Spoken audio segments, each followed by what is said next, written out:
morning and welcome to today's almost daily devotional on this VBS Friday. Yay! We are quickly wrapping up VBS this week, and we will have a program tonight at 6:30 out on the front lawn of the church.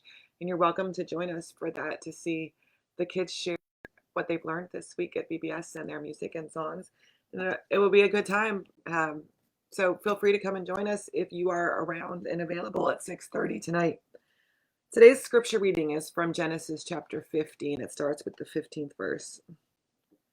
When Joseph's brothers realized that their father was dead, they said, "What if Joseph bears a grudge against us and wants to pay us back for all of the terrible things we did to him?" So they approached Joseph and said, "Your father gave orders before he died, telling us, 'This is what you should say to Joseph. Please forgive your brother's sins and misdeeds, for they did terrible things against you.'" Joseph wept when they spoke to him. But Joseph said, "Don't be afraid. Am I God?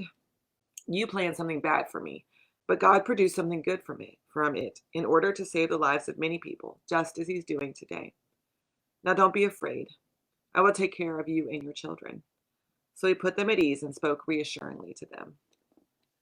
So one of the challenges for Christians who talk about a loving God or a providential God who cares for creation is that there's so much evidence to the opposite in the world.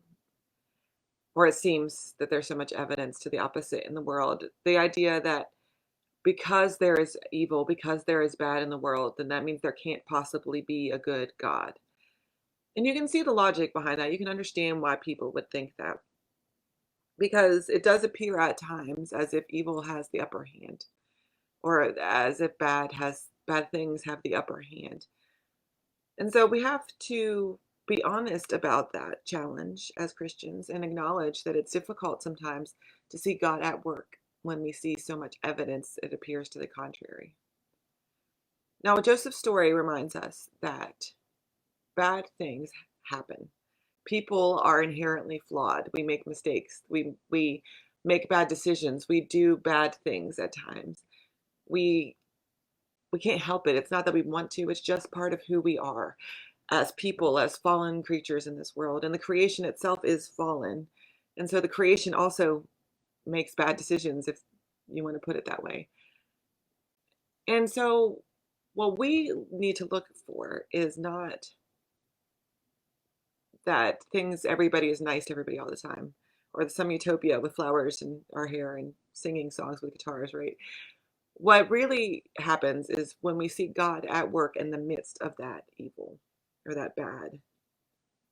Evil is part of the world, and God often uses those moments, those times, to produce good. And so, but there's a nuance. That doesn't make evil good.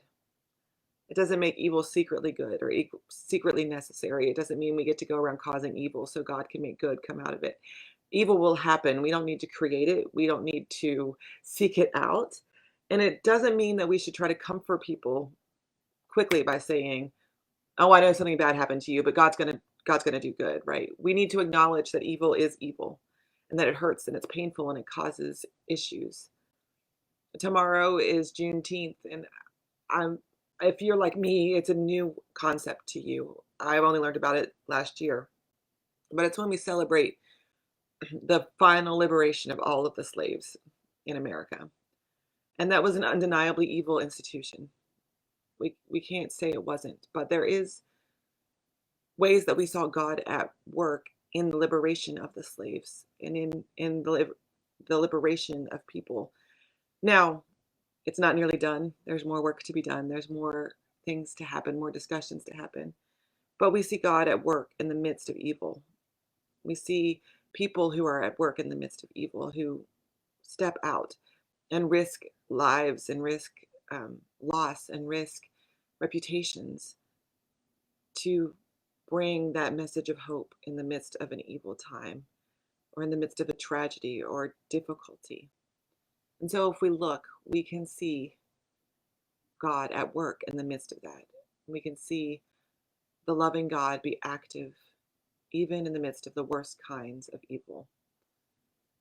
It takes some looking, but God uses bad things all the time to produce good.